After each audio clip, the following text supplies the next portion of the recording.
When you quit, your mind does this, because you're out. Once you say, I'm not going to quit, this is the 40%. When you quit, your mind says, we're done. So it doesn't expand. There's no expansion when you quit. When you say, F you, this sucks, I'm drowning, I'm miserable, I'm suffering, I'm broken, but I'm not going anywhere. What happens to your mind is it does this. It says, he's not leaving. So we got to expand. We got to grow. We got to figure this fucking thing out. So then these compartments in your brain start to they have to work. They have to work. And then you start to engage parts of your mind that you never engaged before. Small minds and weak people kill big dreams. You might have clear goals and be working on yourself every day. But if you have the wrong folks around you, there's a good chance they could be sucking the life right out of you and making sure that you go nowhere. When I select my crew, I'm not looking for elite runners to pace me. I look for individuals with a foxhole mentality. Of the 4 men who joined Kish and me in Moab, only one had ever done an ultra before, and 2 others barely ran 20 miles a week.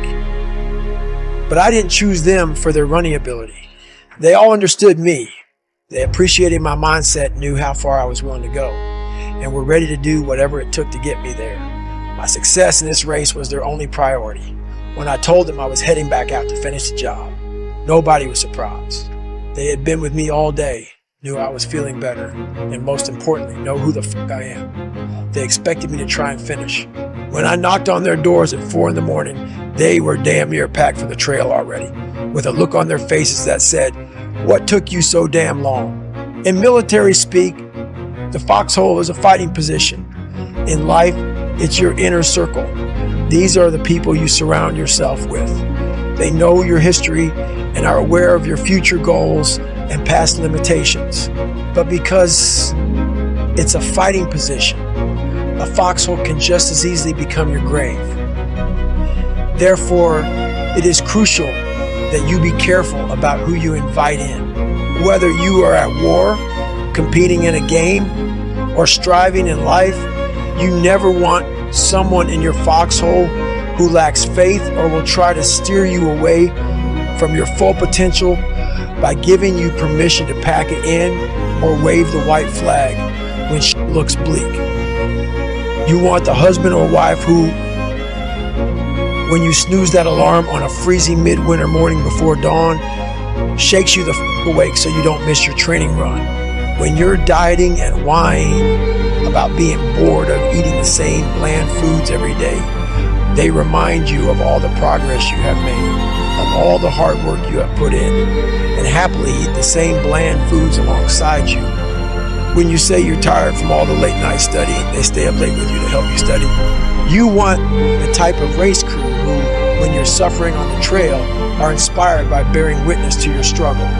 They know it is proof of your effort. In turn, their refusal to give up on you can only inspire you to tap the reserves you'd forgotten were there and give more. They know the only time to shut down and walk away is after all options have been exhausted, even if that means yet another sleepless night or a last-minute change of schedule.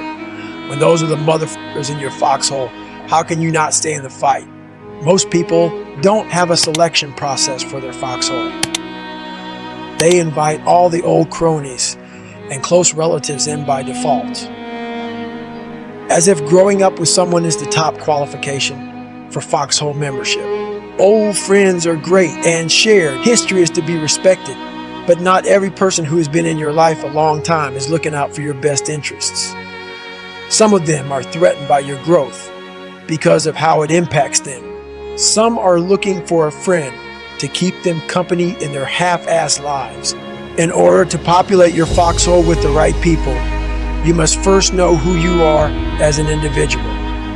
That means shaking off old belief systems, creaky concepts of the world and your place in it that no longer serve you, and the habits and lifestyle that you've outgrown.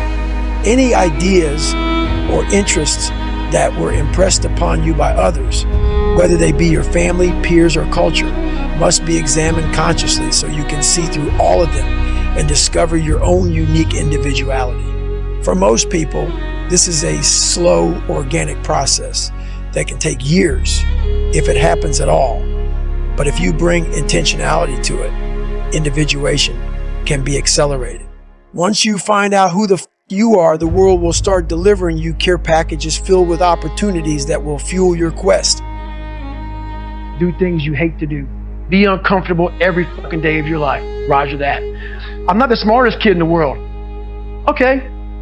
Instead of somebody saying, oh no, you're smart. No, don't say that to yourself. I said to myself, no, I'm a dumb motherfucker. Okay, roger that. How you get smarter? Educate yourself. So the things that we run from the truth. We're running from the truth, man. So the only way I became successful was going towards the truth. As painful and as brutal as it is, it changed me. It allowed me to become, in my own right, who I am today.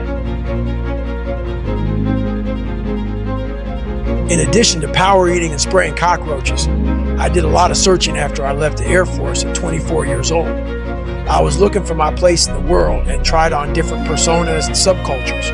I explored becoming a wrestler. I got into powerlifting and thought about competing in that sport, but those weren't honest choices. I didn't burn with a desire to wrestle or lift heavy on stage. All I knew was that I didn't want to be David Goggins anymore. I wanted to be the hardest motherfucker ever to live.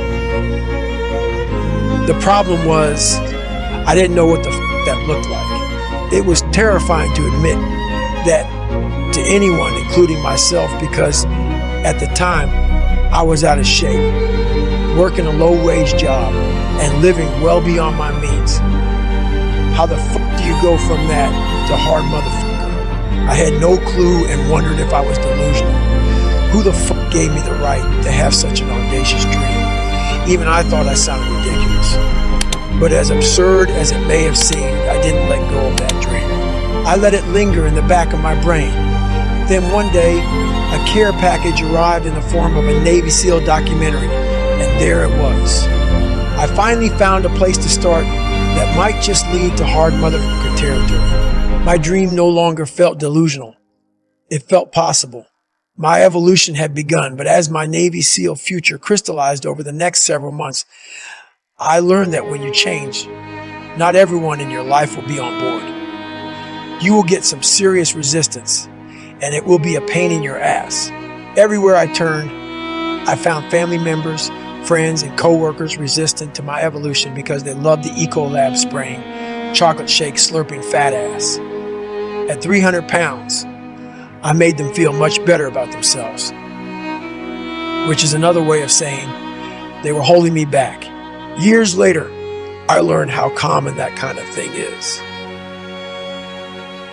Most of the men I recruited into the SEALs confided that their wives, girlfriends, or parents were dead set against something they wanted more than anything in the world. That can be extremely stressful when you are striving to be you, especially when it involves pushing your limits of pain and suffering or sacrificing life and limb. You do not need to deal with trying to make everybody happy at the same time. When you are conflicted like that, your internal dialogue becomes counterproductive. And when those moments of truth arrive and the quitting mind gets loud, that inner conflict might be the very thing that convinces you to give up. When I first made the decision to try to become a Navy SEAL, the only person in my foxhole was my mom. She knew what it entailed and was immediately on board. I didn't see any fear in her eyes. While she was worried about me, she believed in what I was doing even more, and that allowed me to train and fight with a clear head and maximum focus.